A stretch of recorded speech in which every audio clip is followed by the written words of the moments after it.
अब आम लोगों के लिए राहत की खबर है। बुधवार को पीएम मोदी की अगुवाई में केंद्रीय कैबिनेट की बैठक हुई। इस दौरान कई बड़े फैसले लिए गए, लेकिन एक बड़ा फैसला राशन से जुड़ा रहा है, जिसका फायदा करीब 80 करोड़ लोगों को सीधे तौर पर मिलेगा।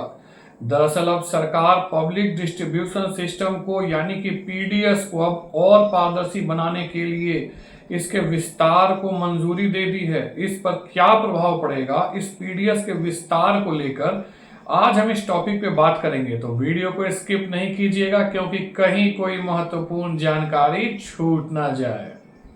नमस्कार दोस्तों, मैं सिद्धांत स्वागत करता हूं आपके अपने चैनल लीगल ज्ञान में।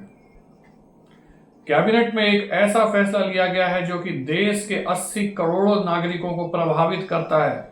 यह बयान वैश्विक अनिश्चितताओं और बढ़ती महंगाई के बीच बड़ी राहत की पहचान बनने वाला है। दरअसल केंद्र सरकार ने देश के करोड़ों गरीब और जरूरतमंद परिवारों को राहत देने की दिशा में बड़ा कदम उठाया है। पीएम की अध्यक्षता में बुधवार को हुई केंद्रीय कैबिनेट की बैठक में ऐसा फैसला लिया गया जिससे सरकार का फोकस अब सिर्फ मुफ्त राशन तक सीमित नहीं बल्कि तकनीक आधारित ऐसी व्यवस्था तैयार करने पर है जिससे हर जरूरतमंद तक पारदर्शी और बिना रुकावट खाद्यान्न पहुंचे। सरकार ने राशन व्यवस्था को मजबूत बनाने के लिए एक बहुत बड़ा फैसला लिया है।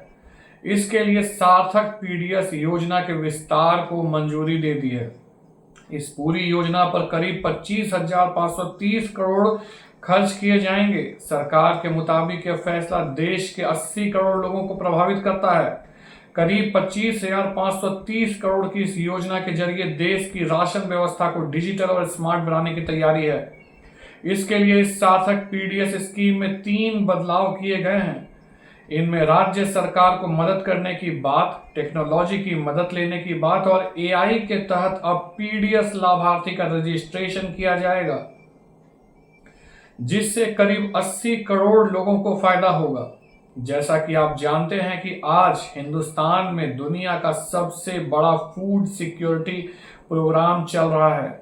इस फूड सिक्योरिटी प्रोग्राम के तहत 80 करोड़ नागरिकों को हर महीने एक बेसिक राशन की व्यवस्था की जाती है और यह इतना बड़ा प्रोग्राम है कि विश्व भर में इसका एक इंक्लूसिव ग्रोथ में, जो समावेशी विकास में इसका एक उदाहरण दिया जाता है। दरअसल इस फैसले से सरकार का फोकस यह है कि टेक्नोलॉजी का इस्तेमाल कर पब्लिक डिस्ट्रीब्यूशन सिस्टम को मॉडर्नाइज किया जाए। इसी के लिए इसमें टेक्नोलॉजी के 3 बड़े एलिमेंट्स को शामिल किया गया है, जिनका नाम निर्मल, आशा और सक्षम बताया जा रहा है, जो एआई की मदद से इस काम को आसान बनाएंगे। इसके लिए टेक्नोलॉजी का उपयोग करके, खासकर जब आज एआई का युग है, एआई की टेक्नोलॉजी का यूज करके पीडीएस के बेनिफिशरीज की रजिस्ट्री, टेक्नोलॉजी का यूज करके पब्लिक डिस्ट्रीब्यूशन सिस्टम को हम कैसे मॉडलाइज कर सकते हैं, वो फैसला इसमें लिया गया है। 5,530 करोड़ का इसका एलोकेशन है। 5 साल का टाइम फ्रेम है पूरे स्कीम का। इसमें 3 बड़े एलिमेंट्स रहेंगे टेक्नोलॉजी के। सबसे पहला निर्मल, वो है जो टीडीएस बेनिफिशरीज की रजिस्ट्री। दूसरा आशा, करेक्ट व्यक्ति को सुविधा मिले और गलत व्यक्ति को सुविधा ना मिले। तीसरा है सक्षम, इसमें सप्लाई चेन के पूरे प्लेटफॉर्म को टेक्नोलॉजी इनेबल करना। और एक 4 ट्रेन के बैग को क्यूआर कोडिंग करना, जितनी गाड़ियां जाती है उसका जीपीएस ट्रैकिंग करना है, डैशबोर्ड प्रॉपर बना के उनका ट्रैकिंग करना। वैसे भी पिछले 10 वर्षों में आप देखेंगे भारत सरकार के प्रयासों के कारण और राज्य सरकारों के सहयोग के कारण जो बहुत बड़ी टीडीएस राशन पहले की जो व्यवस्थाएं थी उनसे बहुत एक डिफरेंट सिचुएशन आ गई।